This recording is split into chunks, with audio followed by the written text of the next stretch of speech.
A very special good evening to all of you my lovely students. तो कैसे हैं आप लोग? उम्मीद है आप सभी लोग अच्छे होंगे, पढ़ाई भी अच्छी चल रही होगी। दोस्तों, आज की क्लास बहुत ही ज़्यादा इंटरेस्टिंग होने वाली है क्योंकि आज की क्लास में हम लोग साइंस के वीवीआई क्वेश्चंस करेंगे जो आपके पैरामेडिकल और पैरामेडिकल मैट्रिक एग्ज़ाम के लिए काफ़ी ज़्यादा इम्पोर्टेंट साबित होंगे। तो चलिए बच्चों, आज की क्लास को स्टार्ट करते हैं। तो क्लास को स्टार्ट करने से पहले एक छोटी सी रिक्वेस्ट है। यदि आप लोग हमारे चैनल पे नए हैं, पहली बार हैं, तो इस चैनल को सब्सक्राइब कर लीजिए और बेल आइकन को हिट कर लीजिए।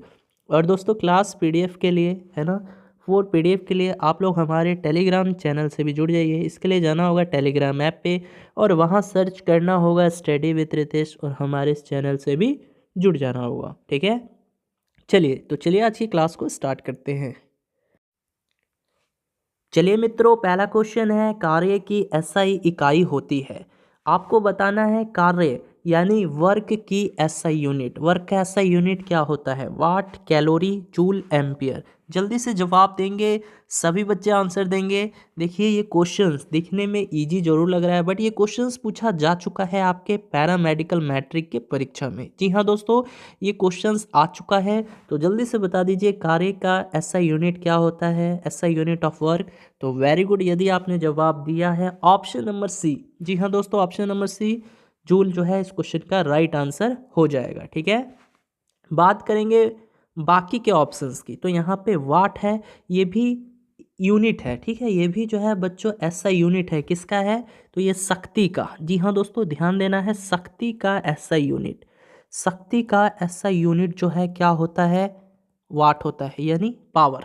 ठीक है, पावर यानी शक्ति का ऐसा यूनिट क्या होता है? वाट होता है।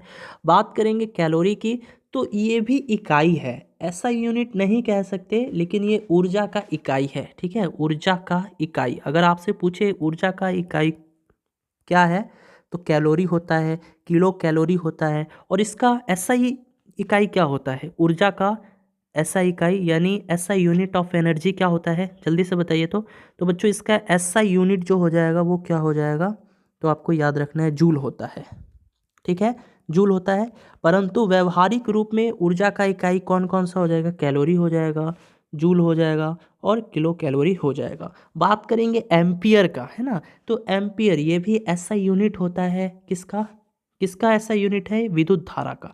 तो अगर आपसे पूछे विद्युत धारा यानी इलेक्ट्रिक करंट, जी हाँ दोस्तों, इलेक्ट्रिक करंट का ऐसा यूनिट क्या होता है? तो ये एम्पियर होता है। ठीक है, चलिए बढ़ते हैं अगले क्वेश्चंस की तरफ स्टूडेंट। तो अगला क्वेश्चन है, और ये भी क्वेश्चंस देखिए देखने में इजी लग रहा है, लेकिन ये भी क्वेश्चंस आपके पैरामेडिकल एग्जाम में पूछा गया है ना। तो कुछ क्वेश्चंस काफ़ी इजी पूछे जाते हैं और वैसे क्वेश्चंस को सभी विद्यार्थी कर सकते हैं। तो जल्दी से बता दीजिए, इस क्वेश्चन का आंसर क्या होगा? ऊर्जा का एसआई इकाई। देखिए, अभी मैंने बताया था ऊर्जा का एसआई यूनिट भी मैंने बताया था और ऊर्जा का यूनिट भी बताया था, यानी ऊर्जा का एसआई इकाई भी मैंने बताया था और इकाई भी बताया था। ठीक है, तो क्या होगा? जूल होगा, अर्ग होगा, कैलोरी होगा, एम्पियर होगा। जल्दी से बताइएगा बच्चों, एसआई यूनिट की बात की गई है, एसआई यूनिट।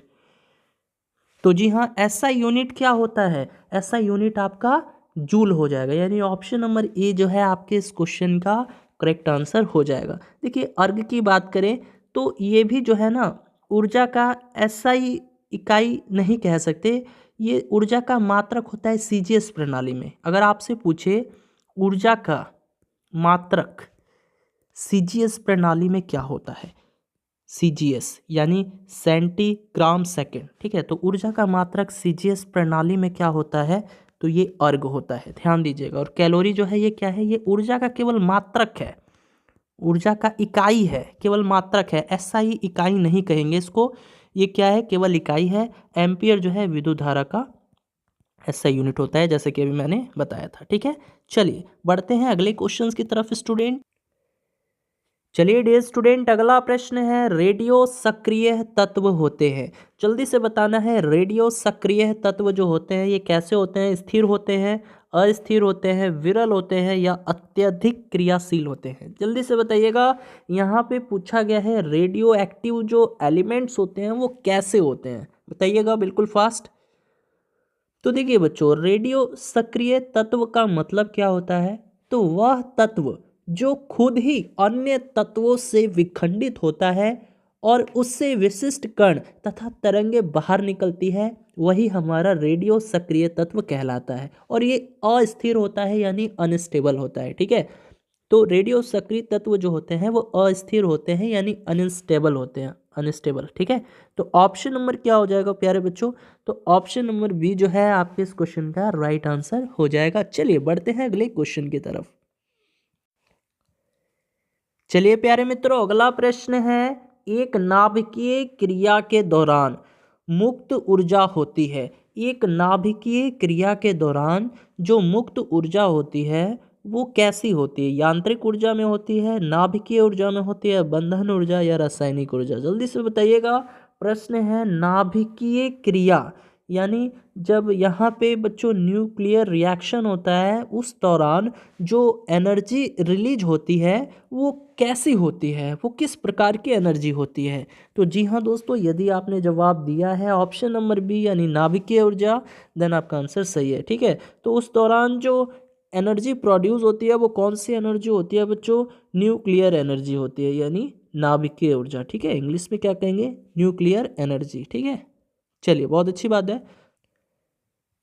अब देखिए बच्चों, यहाँ पे यांत्रिक ऊर्जा है जिसको इंग्लिश में मैकेनिकल एनर्जी कहते हैं। क्या कहते हैं? Mechanical energy. ठीक है, तो देखिए अब एक प्रश्न आपके एग्जाम में बन जाता है कि जो डायनेमो होता है ना, डायनेमो क्या है? एक डिवाइस है, उपकरण है।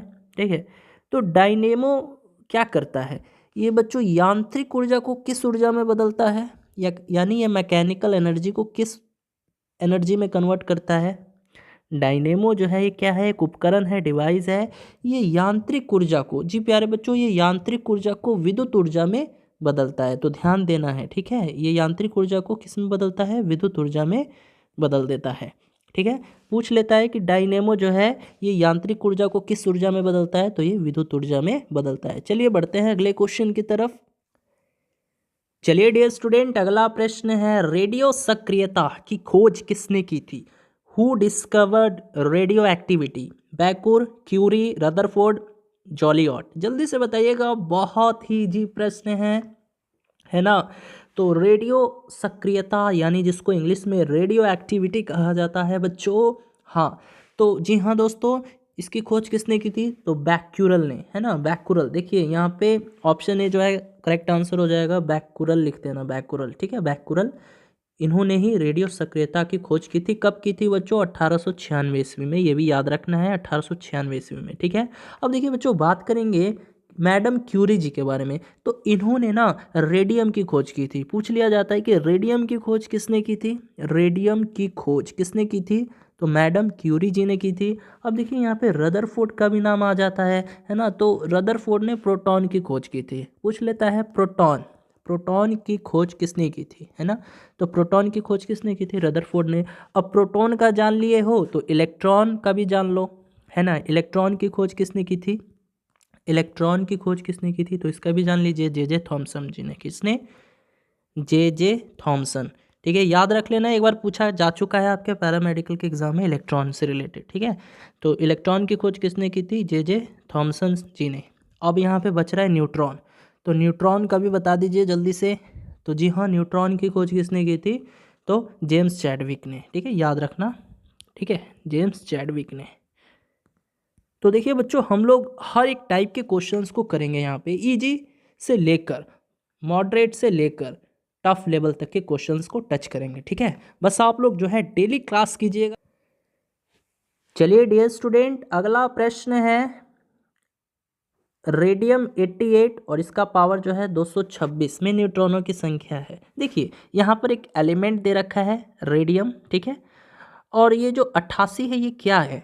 ये बच्चों परमाणु संख्या है, एटॉमिक नंबर है। रेडियम का एटॉमिक नंबर कितना होता है? 88 होता है। और इसका मास नंबर यानी द्रव्यमान संख्या कितना दे रखा है? 226 दे रखा है। अब आपसे पूछा क्या है कि इनमें न्यूट्रॉनों की संख्या कितनी होगी, नंबर ऑफ न्यूट्रॉन्स कितने होंगे, है ना। तो बच्चों न्यूट्रॉनों की संख्या आपको ज्ञात करनी है, न्यूट्रॉनों की संख्या।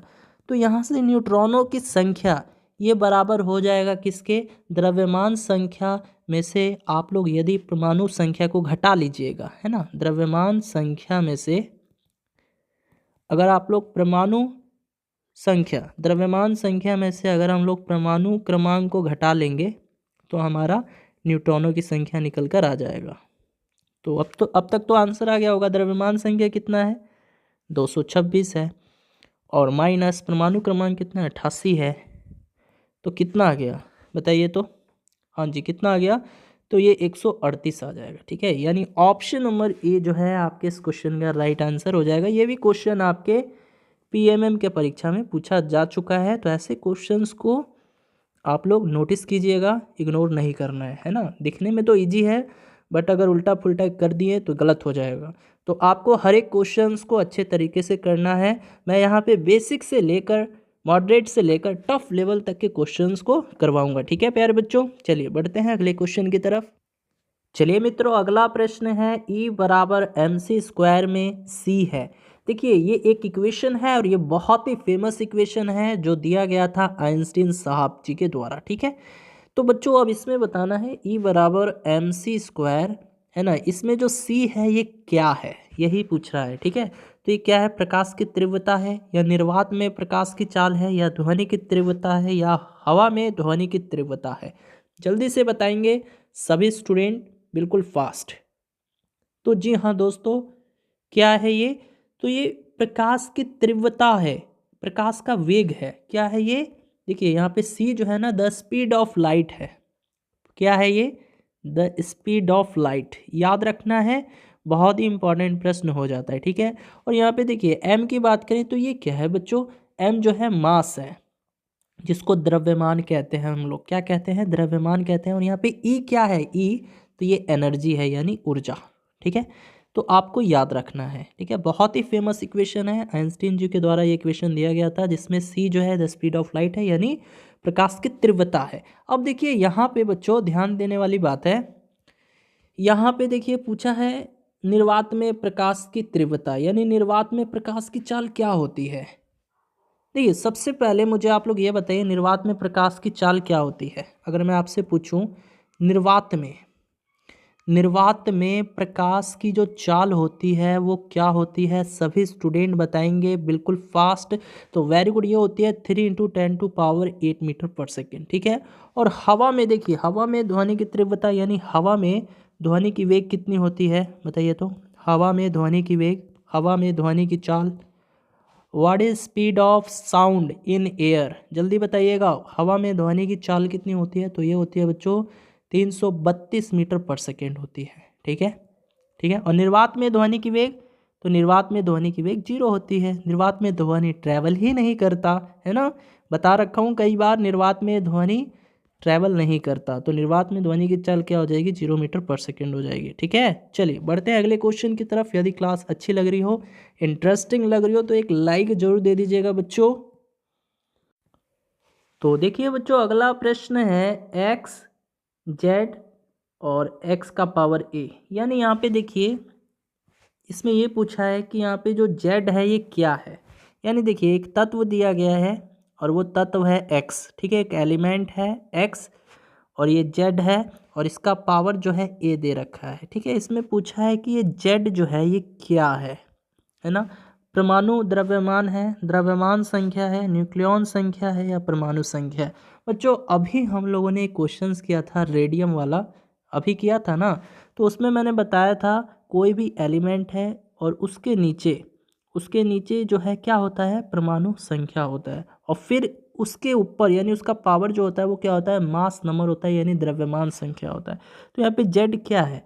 जेड जो है बच्चों वो परमाणु संख्या है, यानी क्या है? एटॉमिक नंबर है। ठीक है, तो ऑप्शन नंबर क्या हो जाएगा? ऑप्शन नंबर डी जो है आपके इस प्यारे से क्वेश्चन का राइट आंसर हो जाएगा। चलिए बढ़ते हैं अगले क्वेश्चन की तरफ। चलिए मित्रों, अगला प्रश्न है आइंस्टीन के ऊर्जा द्रव्यमान का संबंध है। देखिए अभी मैंने एक क्वेश्चन बताया था, देखिए थोड़ा सा घुमा दिया है क्वेश्चन, है ना। वहाँ पे पूछा था सी क्या है, यहाँ पे देखिए पूछा है कि आइंस्टीन के ऊर्जा और द्रव्यमान का संबंध क्या है। तो मैंने बताया था ना, ई बराबर mc² होता है, जिसमें ई क्या है? एनर्जी है बच्चों, एनर्जी है ना। एम क्या है? मास है। और सी क्या है? ये बच्चों मैंने बताया था प्रकाश की तीव्रता है, यानी द स्पीड ऑफ लाइट है ना। तो यहाँ पे क्या आंसर हो जाएगा बताइए जल्दी से, क्या होगा आंसर? बिल्कुल फास्ट बताना है, सभी बच्चे बताएंगे। तो वेरी गुड, ई बराबर एम सी स्क्वायर सीधे दे दीजिए आंसर, है ना, क्योंकि आइंस्टीन ने तो यही एक इक्वेशन दिया था जो बहुत ही ज़्यादा प्रचलित रहा। तो वेरी गुड, ऑप्शन सी जो है, सॉरी ऑप्शन सी नहीं, ई बराबर एम सी स्क्वायर है ना, तो ऑप्शन बी है ना, ई बराबर एम सी स्क्वायर। ठीक है, चलिए बढ़ते हैं अगले क्वेश्चन की तरफ।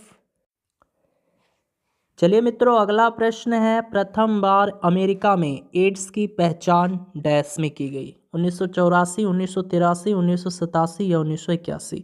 तो पहली बार अमेरिका में जो एड्स है इसकी पहचान कब की गई, बताइए जल्दी से। तो वेरी गुड स्टूडेंट, यदि आपने जवाब दिया है ऑप्शन नंबर डी यानी 1981, देन आपका आंसर सही है। देखिए, बात करेंगे यहाँ पे एड्स के फुल फॉर्म के बारे में। तो ए से हमारा क्या होता है बच्चों? ए से एक्वायर्ड होता है। क्या होता है? एक्वायर्ड होता है। आई से क्या होता है प्यारे बच्चों? इम्यूनो होता है, इम्यूनो, है ना, इम्यूनो। और डी से क्या होता है प्यारे बच्चों? डी से डेफिशिएंसी होता है। क्या होता है? डेफिशिएंसी, है ना, डेफिशिएंसी। और एस से क्या होता है? सिंड्रोम होता है, सिंड्रोम। ठीक है, तो आपको याद रखना है। देखिए, बात करेंगे एड्स दिवस के बारे में। तो एड्स दिवस कब मनाया जाता है भारत में? बताइए, एड्स दिवस कब मनाया जाता है? तो ये मनाया जाता है प्यारे बच्चों 1 दिसंबर को। कब मनाया जाता है? 1 दिसंबर को मनाया जाता है। अच्छा, देखिए यहाँ पे पूछा है प्रथम बार अमेरिका में एड्स की पहचान कब की गई। अगर मैं पूछूँ प्रथम बार भारत में, अगर मैं आपसे पूछूं प्रथम बार भारत में एड्स की पहचान कब की गई, बताइए। प्रथम बार भारत में एड्स की पहचान सभी बच्चे बताएंगे। तो प्रथम बार, पहली बार, है ना, प्रथम बार यानी पहली बार भारत में एड्स की पहचान कब की गई? तो ये 1986 वर्ष में। ठीक है, 1986 वर्ष में। ठीक है, चलिए बढ़ते हैं अगले क्वेश्चन की तरफ डियर स्टूडेंट।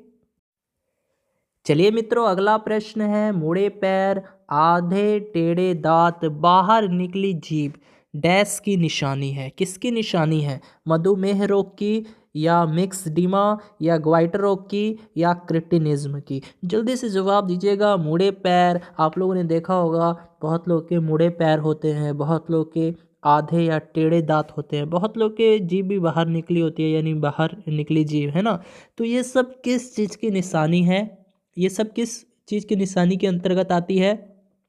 तो वेरी गुड स्टूडेंट, ये सब जो है क्रिटिनिज्म के अंतर्गत आती है ना। यानी एक तरह का ये क्रिटिनिज्म क्या है? तो एक तरह का हार्मोनल विकार है, और ये बच्चों व बड़ों दोनों में होता है। यानी ऐसा चीज़ जो है बच्चों में भी देखा गया है और बड़े लोगों में भी देखा गया है। मुड़े पैर, आधे टेढ़े दांत, है ना, बाहर निकली जीभ। तो ठीक है, ये सब किसकी निशानी है? तो क्रिटिनिज्म की निशानी है। देखिए, बात आई है मधुमेह रोग की।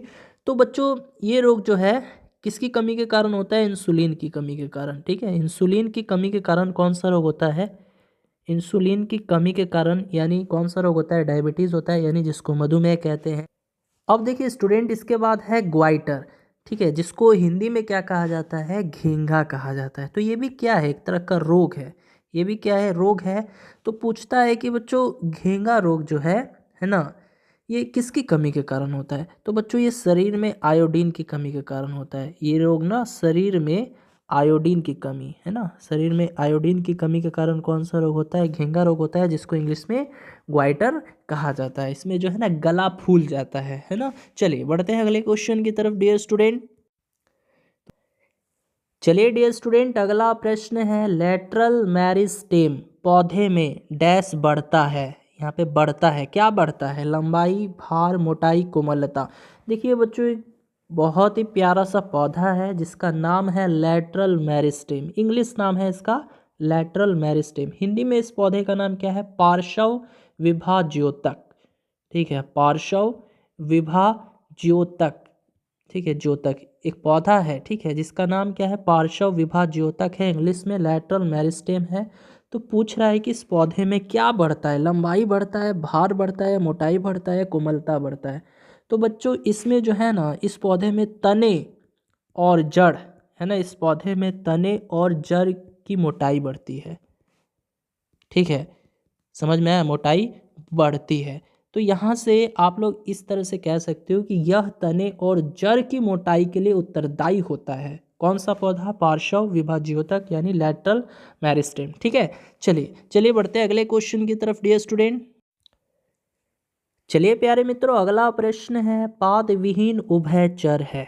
यानी यहाँ पे पाद विहीन कहने का अर्थ यही है प्यारे बच्चों, बिना पैर वाला, है ना, बिना पैर वाला। और उभयचर का अर्थ हो जाएगा यानी जो जल और स्थल दोनों जगह निवास करते हो, है ना, जल स्थल दोनों जगह निवास करते हो। तो जल्दी से बता दीजिए ऐसा यहाँ पे कौन सा जंतु हो जाएगा, है ना, जो बिना पैर वाला है और जल और स्थल दोनों जगह निवास करता हो। बताइए, इल, साप या इक्थियोफिस या सैलामेंडर।